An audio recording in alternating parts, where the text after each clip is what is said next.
Hello. आज मैं आपको पढ़ाऊँगा क्लास 6 की हिस्ट्री का अध्याय नंबर 10 जिसका नाम है व्यापारी, राजा और तीर्थयात्री। तो व्यापारी कौन होते हैं? व्यापारी वे व्यक्ति होते हैं जो एक जगह से किसी सामान को कम दर में खरीदकर, कम पैसों में खरीदकर दूसरी जगह पर जहाँ पर उनको फ़ायदा होता है उस जगह पर बेच देते हैं।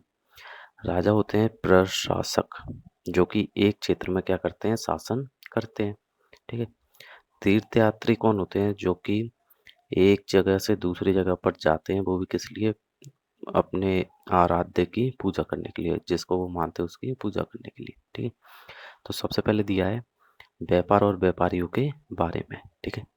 तो मैंने आपको है ना चैप्टर नंबर 9 पढ़ाया था, तो उसमें क्या बताए थे आपको? कुछ बर्तन बताए थे जो कि कैसे थे? ब्लैक कलर के थे और उन पर जो है ब्राह्मी लिपि में लिखा हुआ था। अब वो जो बर्तन थे वो कहाँ के थे? आपके रोम के थे, रोम साम्राज्य के। तो अब वो भारत में कैसे आए? ठीक है।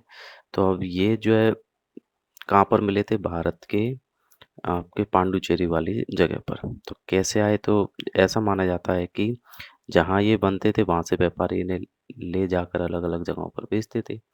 मतलब रोम में बनते थे तो व्यापारी वहाँ से खरीदा, उन बर्तनों को खरीदा और वो दूसरी जगह पर क्या करते हैं? ले जाकर बेच दिया, जैसे इंडिया में आके बेच दिया उन्होंने। ठीक है। ऐसे ही दक्षिण भारत सोना, मसाले, खासतौर पर काली मिर्च तथा कीमती पत्थरों के लिए प्रसिद्ध था। ठीक। काली मिर्च को रोमन साम्राज्य में काली मिर्च की रोमन साम्राज्य में इतनी मांग थी कि इसे काले सोने के नाम से पुकारते थे। किसको? काली मिर्च को। ठीक है। अब व्यापारी क्या करते थे? इन सामानों को समुद्री जहाजों और सड़कों के रास्ते रोम तक पहुंचाते थे। ठीक है। तो ये व्यापारी जो ले जा रहे हैं इन सामानों को, वो क्या है? व्यापारी। ठीक है। व्यापारी है वो। और व्यापार क्या है कि जो ये काम कर रहे हैं उसी को क्या बोलेंगे? आपका व्यापार। ठीक। दक्षिण भारत में ऐसे अनेक रोमन सोने के सिक्के मिले हैं। इस इससे यह अंदाजा लगाया जाता है कि उन दिनों रोम के साथ बहुत अच्छा व्यापार चल रहा था। अब किसी अन्य देश के सिक्के भारत के किसी एक क्षेत्र में मिलते हैं तो वहां पर जो है सिक्के मिलने का कारण क्या हो सकता है? कि उस जगह पर जो चीजें बनाई जाती थी वो क्या है कि उस दूसरे देश के साथ में क्या होता होगा? उन चीजों का व्यापार होता होगा, तभी तो वो सिक्के यहाँ पर आएंगे उस अन्य देश के। ठीक है। नेक्स्ट दिया है इसमें व्यापार से जुड़ी एक कविता दी हुई है। ठीक है। यहाँ दिया है व्यापारियों ने कई समुद्री रास्ते खोजे, निकाले। इनमें से कुछ समुद्र के किनारे चलते थे और कुछ अरब सागर और बंगाल की खाड़ी पार करते थे। अब जैसे ये क्या है? आपका भारत है जैसे। ठीक है। अब क्या होता था कि जो भारत है तो इस तरीके से यहाँ पर अब व्यापारी क्या करते थे कि जैसे यहाँ से कोई किसी व्यक्ति को जाना है तो वो दो तरीके से जाता था। एक तो क्या है कि जैसे नाव है तो ये समुद्र के तट के किनारे किनारे लेकर जाता था ऐसे, और यहाँ पर भारत आ जाता था जिस जगह जाना। दूसरा क्या है? जैसे ये अरब सागर है तो यहाँ से नाव चलाई और अरब सागर को पार करके पहुंचता था। ठीक। अब होता क्या था? नाविक मानसूनी हवाओं का फायदा उठाकर अपनी यात्रा पूरी कर लेते थे। अब मानसूनी हवाएं क्या होती है? जिनके कारण भारत में क्या होती है? बारिश होती है। तो मानसूनी हवाएं क्या होती है? अरब सागर से चलती हैं यहाँ से, और भारत ये है। तो भारत ये है तो ये कौन सा भाग हो गया? दक्षिण। ये कौन सा भाग हो गया? आपका पश्चिम। तो ये हवाएं कहाँ से चलती है? दक्षिण पश्चिम से इस तरह को चलती है। ठीक है। यहाँ से चलेंगी, ऐसे जाएंगी। तो नाविक क्या करते थे कि जब ये हवाएं ऐसे चलती थी तो अपनी नाव को यहाँ से भारत की ओर लेकर जाते थे, जिससे कि कम मेहनत में हवा के साथ में नाव जो है आसानी से भारत पहुंच जाती थी। ठीक। तो ये कौन सी होती है? दक्षिण पश्चिमी हवाएं। फिर जब जैसे अभी के टाइम पर जब बारिश आएगी तो कौन सी हवाएं चलेंगी? दक्षिण पश्चिमी हवाएं, मानसूनी हवाएं। फिर जब सर्दियों का मौसम आता है तो ये हवाएं क्या होती है? वापिस चलने लगती हैं, भारत से ऐसे वापस जाएंगे इस तरीके को भूमध्य, ये अरब सागर की ओर। तो जब ये हवाएं चलती थी वापस में तो ये लोग क्या करते थे? अपने जहाज़ों से अपने देश जो है सर्दियों के टाइम पे वापस चले जाते थे इस तरीके से। ठीक है। वे अफ्रीका या अरब के पूर्वी तट से उपमहाद्वीप के पश्चिमी तट पर पहुंचना चाहते थे तो दक्षिणी पश्चिमी मानसून के साथ चलना पसंद करते थे। दक्षिणी और पश्चिमी मानसून हवाओं के साथ चलना पसंद करते थे। इन लंबी यात्राओं के लिए मजबूत जहाज़ों का निर्माण किया जाता था। अब मजबूत जहाज़ क्यों चाहिए? क्योंकि इन हवाओं के साथ में जाएँगे वो लोग, तो एक तो क्या है यात्रा बहुत लंबी है, दूसरा क्या है हवाओं के साथ में चलना है तो हवा कहीं पर बहुत तेज़ चलेगी तो कमज़ोर जहाज़ तो वैसे ही टूट जाएगा, ठीक है? नेक्स्ट दिया टॉपिक समुद्र तटों से लगे राज्य, ठीक? इस उपमहाद्वीप के दक्षिणी भाग में बड़ा तटीय प्रदेश है। ये जो है क्या तटीय प्रदेश है भारत में, जो कि क्या है समुद्र से लगा हुआ है और ये भारत के किस भाग में पड़ता है? दक्षिणी भाग में। तो ये बहुत बड़ा भाग है, ठीक? इनमें बहुत से पहाड़, पठार और नदी के मैदान हैं। यहाँ पर तटीय प्रदेशों में कई जगहों पर पहाड़ है, जैसे कि पश्चिमी घाट है, पहाड़ों की एक श्रृंखला है यहाँ पर और इसी तरीके से पूर्वी घाट है। तो पूर्वी घाट में क्या है पहाड़ों की श्रृंखला है लेकिन साथ ही साथ में क्या है मैदान भी है। गोदावरी नदी का मैदान, कावेरी नदी का मैदान, कृष्णा नदी का मैदान, ठीक? नदियों के मैदानी इलाकों में कावेरी मैदान सबसे उपजाऊ है। तो भारत के दक्षिणी भाग में नदियों के द्वारा जो मैदान बनाया गया है तो उनमें कावेरी नदी ने जो मैदान बनाया है वो सबसे ज़्यादा उपजाऊ है। मैदानी इलाकों तथा तटीय इलाकों के सरदारों और राजाओं के पास धीरे-धीरे काफ़ी संपत्ति और शक्ति हो गई। ऐसा क्यों हुआ? क्योंकि देखो ये क्या आपका भारत का तट है, ठीक है? ये अब यहाँ पर कोई व्यक्ति आ रहा है, तो जब कोई व्यक्ति आएगा यहाँ पर, तो वो क्या करेगा कि वो तट के पास में आएगा और तट के यहाँ पर रहने वाले लोगों को क्या करेगा, यहाँ पर जो राजा होगा उसको क्या करेगा टैक्स देगा या जो सरदार होगा। अब वो टैक्स लेंगे और उन सामानों पर टैक्स लेंगे और क्या हो जाएंगे वो थोड़ा पैसे में अच्छे हो जाएंगे, ठीक है? संगम कविताओं में मूवेंदार की चर्चा मिलती है। संगम कविताओं में किसकी? मूवेंदार की। अब ये लोग क्या होते हैं? ये क्या है कि वहाँ के जो 3 प्रमुख मुखिया थे, शासक परिवार थे, उनके लिए मूवेंदार शब्द का यूज़ किया जाता था। अब ये जो है 3 प्रमुख कौन-कौन थे? चोल, चेर और पांड्य, ठीक है? जो करीब 2500 साल पहले दक्षिण भारत में काफ़ी शक्तिशाली माने जाते थे। लगभग 2500 साल पहले जो है दक्षिण भारत में राज्य करते थे। इन तीनों मुखियाओं ने अपने-अपने 2 सत्ता केंद्र थे इनके। 2 सत्ता केंद्र कैसे होते थे इनके कि एक तो जैसे मान लीजिए यहाँ पर जो है चेर का राज्य चल रहा है इतने भाग में। तो एक केंद्र होता था आपका राजधानी होती थी तट से थोड़ा दूर और एक केंद्र होता था तट पर जो कि बंदरगाह उन्हीं का, ठीक है? 2 प्रमुख केंद्र होते थे इन शासकों के, ठीक है? तो इनमें से एक तटीय हिस्से और दूसरा अंदरूनी हिस्से में था। इस तरह 6 केंद्रों में से 2 महत्वपूर्ण थे। एक चोलों का पतन था जिसे बोला जाता है पोहार या कावेरीपट्टनम और दूसरा पांडवों की राजधानी थी मदुरै, ठीक? ये मुखिया लोगों के नियमित कर के बजाय उपहार की माँग करते थे। ये लोग क्या करते थे कि रेगुलर टैक्स नहीं लेते थे लोगों से। क्या बोलते थे कि आपको जब ज़्यादा फ़ायदा हो, उसी टाइम पे हमें क्या है उपहार दो, ठीक? लेकिन कभी-कभी ये सैनिक अभियानों पर भी निकल जा पड़ते थे और आसपास के इलाकों से शुल्क वसूल करते थे, मतलब टैक्स लिया करते थे। इनमें से कुछ धन वे अपने पास रख लेते थे, बाकी अपने अब जो टैक्स मिलता था, उसमें से जो भी पैसा है, वो खुद रख लेते थे और बाकी अपने जान-पहचान के लोगों में, कवियों में इनमें बाँट देते थे, ठीक है? अब इसके लगभग 200 वर्षों बाद पश्चिम भारत में सातवाहन नामक राजवंश का प्रभाव बढ़ा। अब जो है आज से तो लगभग कितने 2500 साल पहले सॉरी 2300 साल पहले चोल चेर पांडवों का राज्य चल रहा था। फिर उसके बाद में आज से लगभग 2100 साल पहले क्या हुआ पश्चिम भारत में जो है सातवाहन नामक राजवंश का प्रभाव पड़ा, ठीक है? सातवाहनों का सबसे प्रमुख राजा था गौतमी पुत्र श्री सातकर्णी। उसने क्या किया कि इसके बारे में हमें एक तो जानकारी किससे मिलती है इनकी जो माँ थी गौतमी बलश्री। इन्होंने क्या है एक दान अभिलेख दिया होगा उसमें इन्होंने अपने बेटे की क्या है जानकारी लिखी है, ठीक है? वह और अन्य सातवाहन शासक दक्षिणापथ के स्वामी कहे जाते थे। दक्षिणापथ का मीन्स क्या होता है? दक्षिण पथ मतलब दक्षिण का रास्ता, ठीक है? ल इसका मीन्स तो ये ही होता है दक्षिण का रास्ता, लेकिन क्या है, दक्षिण पथ जो है पूरे दक्षिणी क्षेत्र के लिए भी यही नाम प्रचलित था। कि पूरा जो दक्षिण क्षेत्र है उसके लिए भी दक्षिणापथ ही बोलते थे। मतलब अगर कोई दक्षिण का राजा है तो क्या बोल देंगे, दक्षिणापथ का राजा। ठीक है, दक्षिण के रास्ते का राजा नहीं, पूरे दक्षिण का राजा। ठीक है।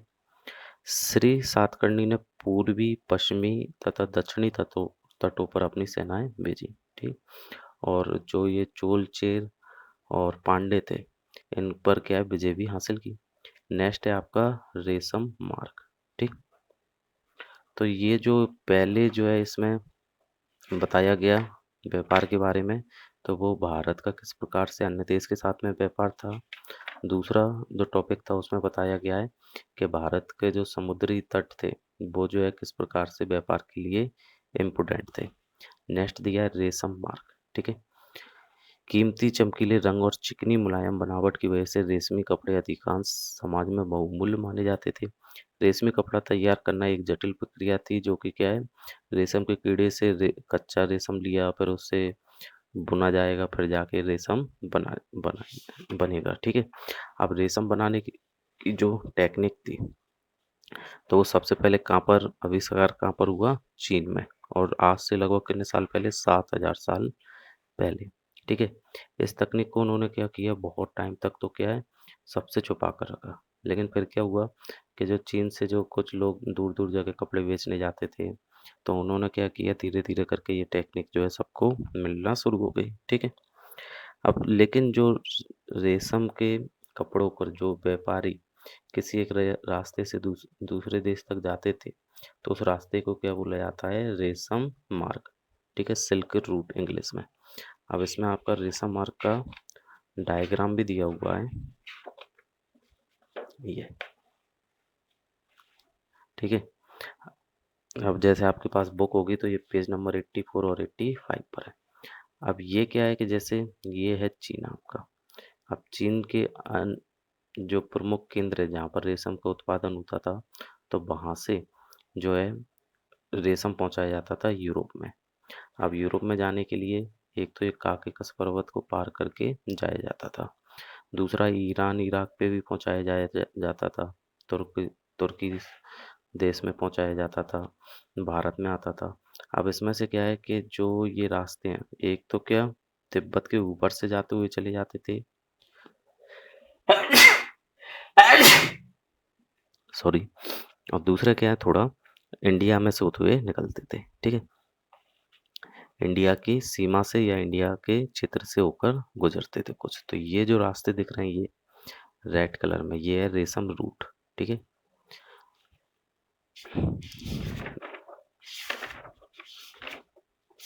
अब ये जो रेशम रूट थे, तो उनमें क्या होता था, ये जो व्यापार के लिए बहुत ही ज़्यादा इम्पोर्टेंट थे। कभी कभी चीन के शासक ईरान और पश्चिमी एशिया के शासकों के उपहार के तौर पर रेशमी कपड़े बेचते थे। चीन के शासक क्या करते, उपहार के तौर पर रेशमी कपड़ों को इराक और ईरान के राजाओं को पहुंचाते थे। ठीक है, किस तौर पर, उपहार के तौर पर। ठीक। यहाँ से रेशम के बारे में जानकारी भी दक्षिण की ओर, पश्चिम की ओर पहुंच गई। ईरान और इराक में पहुंचाया तो उसके बाद में रोमन तक पहुंच गई। ठीक। अब यहाँ से रेशम के बारे में जानकारी आगे पहुंच गई तो क्या हुआ, करीब 2000 साल पहले रोम के शासकों और धनी लोगों के बीच रेशम कपड़ा पहनना एक फैशन बन गया। तो रोम के जो शासक थे वो क्या करने लगे, लगभग 2000 साल पहले रेशम के कपड़े पहनने लगे। और जो रेशम का कपड़ा पहनता था वो मतलब कि बहुत पैसे वाला भी है और शासक रहता था वो। ठीक है। इसकी कीमत बहुत ज़्यादा होती थी। क्यों होती थी रेशम के कपड़े की कीमत, क्योंकि अभी आपने रूट देखा, रास्ता तो वो कैसा है, तिब्बत से होते हुए निकल रहा है, कहीं पर्वतों को पार करके जाना पड़ रहा है। तो इतने कठिन रास्तों से जाने पर क्या हो गया, रेशम क्या हो जाएगा, महंगा। और साथ ही साथ में क्या हो रहा है कि जो व्यापारी इनको लेके जाते थे, तो जिन जिन जगहों से निकलते थे, जिन क्षेत्रों से, तो वहाँ पर लोग क्या करते थे, व्यापारियों से यात्रा शुल्क लेते थे कि आप मेरे क्षेत्र से निकलोगे तो मुझे टैक्स देकर जाइए। वो कपड़ा क्या हो जाता था फिर, महंगा। ठीक है। अब जो शुल्क रूट है, अब इसके बाद में कह दिया, कुछ शासक इसके बड़े हिस्सों पर अपना नियंत्रण करना चाहते थे सिल्क रूट पर। क्यों, क्योंकि इस रास्ते पर यात्रा कर रहे व्यापारियों से उन्हें कर, शुल्क और तोहफे के जरिए लाभ मिलता था। कि जो रास्ता है जहाँ से के कपड़े जा रहे हैं, तो उसमें क्या है कि शासक क्या करना चाहते थे? अपना नियंत्रण। ठीक है। ये शासक इन व्यापारियों को अपने रास्ते से गुजरते वक्त लुटेरों के आक्रमण से सुरक्षा देते थे। अब जिनका उन रास्तों पर क्या होगा, नियंत्रण होगा, तो वो क्या करते थे? व्यापारियों से टैक्स लेते थे और उन इसके बदले में व्यापारियों को जो है लुटेरे किसी प्रकार से उन्हें लूटेंगे नहीं, ये पूरी सुरक्षा देते थे। सिल्क रूट पर नियंत्रित करने वाले शासकों में सबसे प्रसिद्ध कौन है? कुषाण। भारत के कौन राजा है? कुषाण।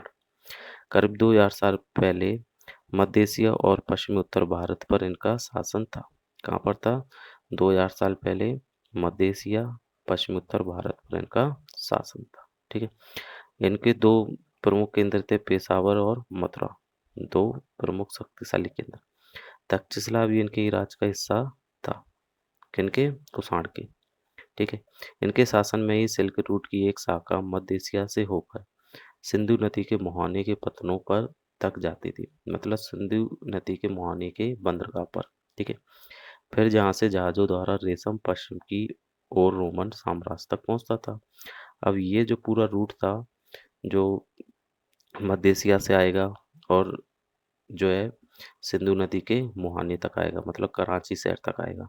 तो ये जो पूरा रूट था मध्य एशिया से यहाँ तक आने का, ये पूरा किसके नियंत्रण में था? कुषाण के नियंत्रण में था। ठीक है। इस महाद्वीप में सबसे पहले सोने के सिक्के जारी करने वाले शासक कौन थे? कुषाणी थे। तो भारत में सबसे पहले सोने के सिक्के किसके द्वारा चलाए गए? कुषाण राजा के द्वारा चलाए गए। सिल्क रूट पर यात्रा करने वाले व्यापारी इनका उपयोग किया करते थे। ठीक है। इन सिक्कों का उपयोग किया करते थे। नेक्स्ट दिया है, तो ये था आपका व्यापार से रिलेटेड। सबसे पहले जो है प्राचीन टाइम पे व्यापारी किस प्रकार से व्यापार करते थे, फिर उसके बाद में भारत में जो है समुद्र तट के किनारे जो भी केंद्र थे वो व्यापार के लिए कैसे प्रमुख थे, फिर उसके बाद में पढ़ा सिल्क रूट के बारे में।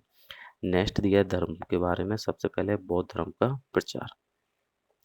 कुषाणों का सबसे प्रसिद्ध राजा कनिष्क था। एक वंश था भारत में, कुषाण वंश। उनमें सबसे ज्यादा जो प्रसिद्ध राजा था वो कौन सा था? कनिष्क राजा था। ठीक है। अब इसमें क्या था? 1900 साल पहले शासन किया इन्होंने। उसने एक बौद्ध परिषद का गठन कराया, जिसमें एकत्रित होकर विद्वान महत्वपूर्ण विषयों पर विचार विमर्श करते थे, जो कि एक बहुत बढ़िया काम था। ठीक है। बुद्ध की जीवनी, बुद्ध चरित्र के रचनाकार कवि, जो बुद्ध की जीवनी है बुद्ध चरित्र, वो किसने लिखी है? कवि अश्वघोष ने। और ये क्या, कनिष्क के दरबार में ही रहते थे। अश्वघोष तथा अन्य बौद्ध विद्वानों ने अब संस्कृत में लिखना शुरू कर दिया। इससे पहले क्या था? पाली भाषा में लिखा करते थे। ठीक है। प्राकृत भाषा बोलने में और पाली भाषा लिखने में यूज में करते थे अधिकतर। ठीक। इस समय बौद्ध धर्म की एक नई धारा महायान का विकास हुआ। एक नई धारा कौन सी? महायान का। ठीक है। इसकी दो विशेषताएं थी महायान की।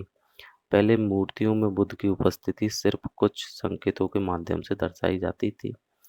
मतलब कि पहले, इनके टाइम से पहले तो बस क्या होता था कि मूर्तियों में जो बुद्ध के बारे में बताते थे वो केवल कुछ विशेष तरीके से, कि जैसे उनके निर्माण प्राप्ति को पीपल के पेड़ के नीचे वाली मूर्ति दर्शाते थे। मतलब अगर पीपल के पेड़ के नीचे बुद्ध, भगवान बुद्ध बैठे हैं तो मीन्स क्या है कि उनको वहाँ पर क्या है, ज्ञान की प्राप्ति हुई है।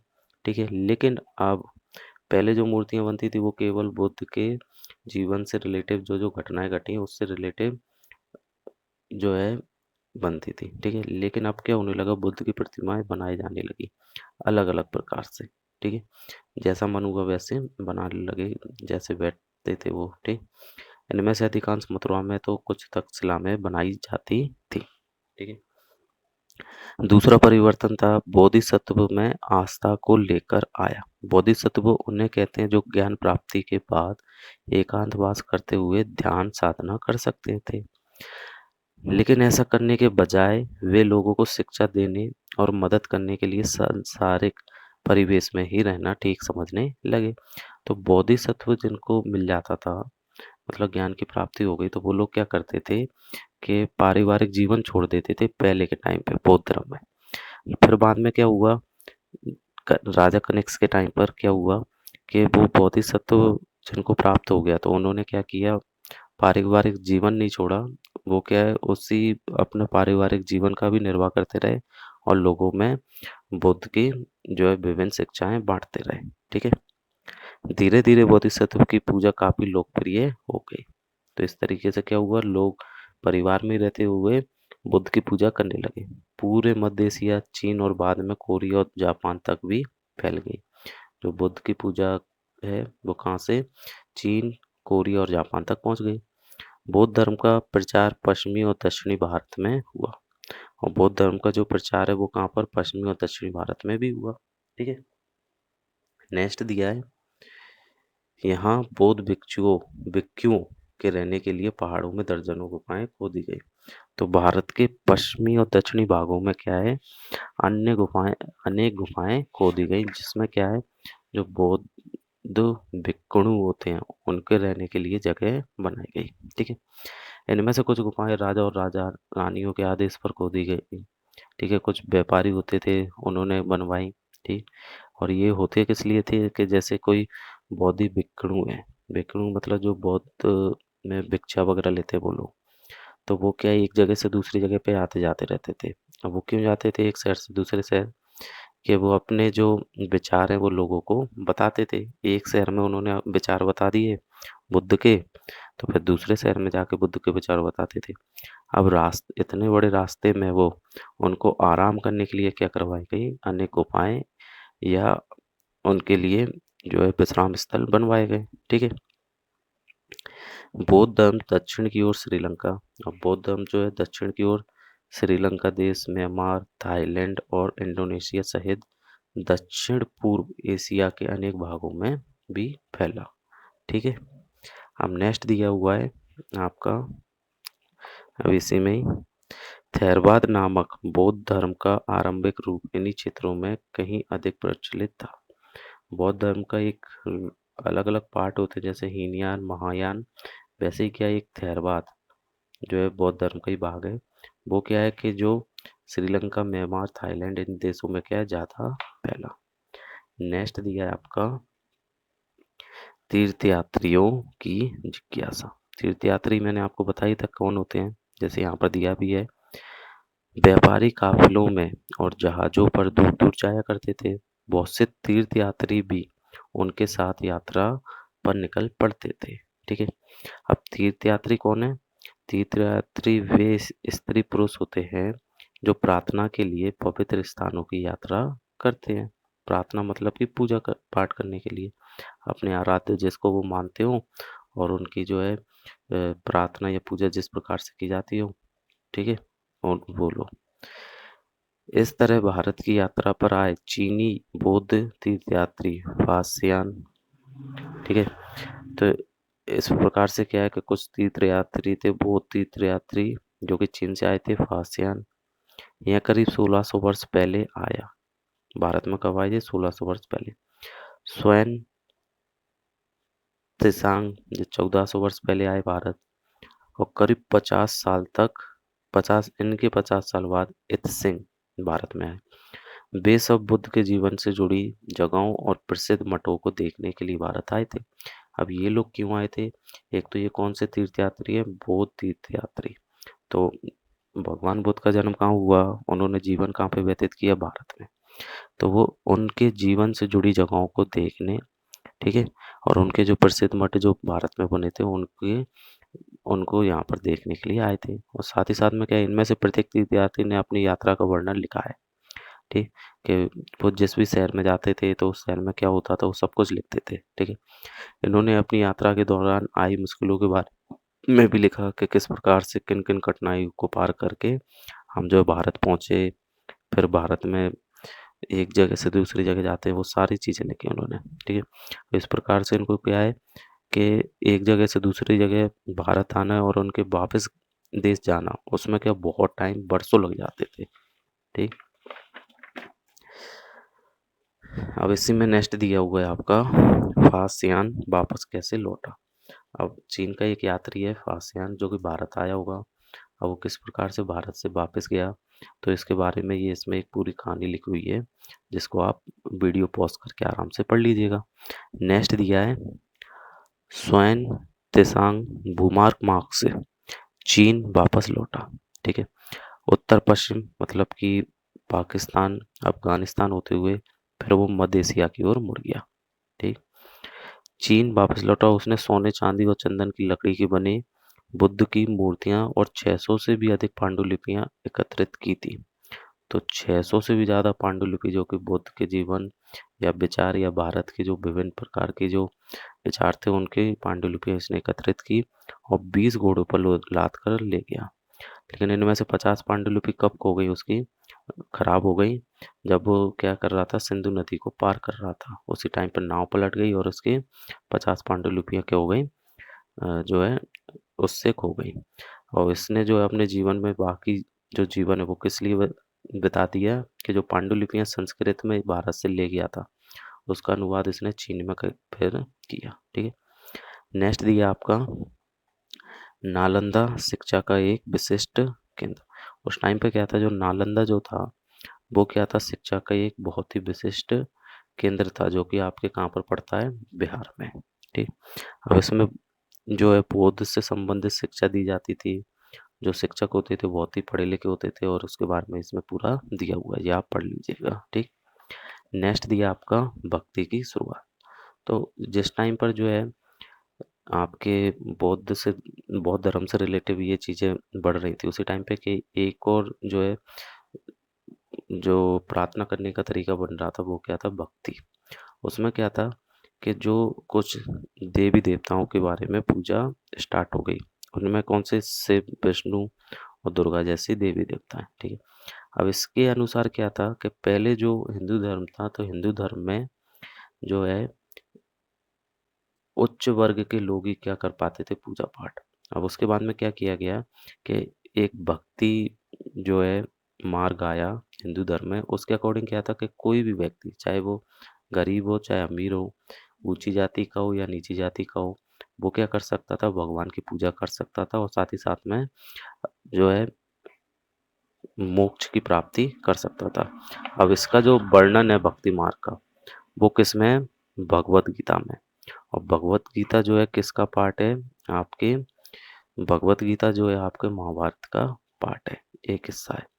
अब इसमें जो है भक्ति के बारे में जो जानकारी पूरी दी गई है वो किस प्रकार से है, जो श्री कृष्ण ने अर्जुन को जो सारी जो बातें बताई हैं तो उसी के अकॉर्डिंग क्या उसी में उन्होंने ज्ञान दिया है कि भक्ति का मार्ग क्या है और किस प्रकार से इसको अपनाया जा सकता है। ठीक।